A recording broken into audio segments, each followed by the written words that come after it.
Basically, Matilda was palliative care from she was 5 days old. It was 10 to 5 in the afternoon on a Thursday, and the consultant said, your little girl has a very serious condition. It's called Edwards syndrome, Trisomy 18, and my husband and I immediately began to cry because she definitely had a diagnosis of something. I had never heard of Edwards syndrome or Trisomy 18 before, even though I work with little ones with special needs and would be familiar with conditions, various conditions. And when a nurse was nursing Matilda in the neonatal unit, I would ask each one, have you heard of Trisomy 18? Have you heard of Edwards syndrome? And some had, and some hadn't really, and some had nursed a little one with the condition and others hadn't. But I remember one nurse, and when I asked her, she said, yes, I nursed a little one at home. And my eyes just sort of lit up, my ears, at home. Wow. And she said, yes. And I said, how long did the little baby live? And she said, well, 2 weeks in hospital and then 2 weeks at home. You know how life changes in terms of perspectives. Wow. That baby had an equal amount of time at home and here. That's so amazing. And the nurse said, yes, so if you think that you can go home, just you say, we want to go home. When we said this, we were then told about a service called Hospice at Home, and that hospice at home nurses could come out potentially and give some respite to us.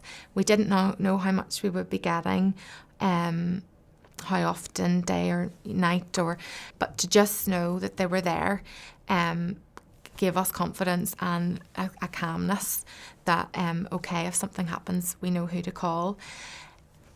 We took Matilda home on her 2-week birthday. So to actually walk through the front door with the baby who was alive felt like we had climbed Everest and that she had climbed Everest. When Hospice at Home came out in the evening or at night, they came from 10 at night until 7 in the morning.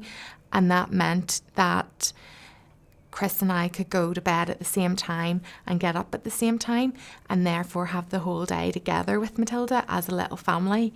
And we could actually then take her out if she was well enough. If she wasn't well enough, we didn't take her out. So she had lots and lots of adventures, and Hospice at Home made a lot of those possible.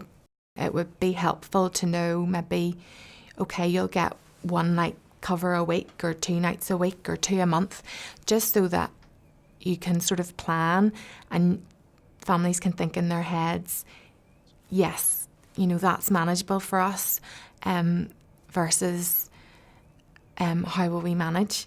Every room in our house, there's a piece of Matilda's artwork, and also they would have put her name on it that meant so much, and on the back it said made by Matilda and the date, and I always wrote what age she was too.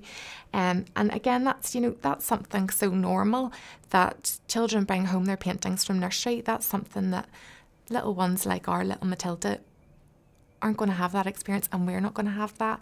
But actually having something physical means so much, and because we'd never been in that situation before, as most people won't have been, it meant so much that the hospice nurses had that awareness, but didn't push it in a way of, these will be really useful afterwards, because we didn't really want to think about afterwards. It was more about, wouldn't it be lovely for Matilda to do painting now?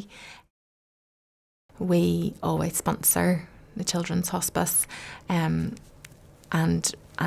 write on it, this is in memory of Matilda Margaret Ruth Gray, to thank you all so much for making her life more lovely, because that is what they did. They made her life more lovely.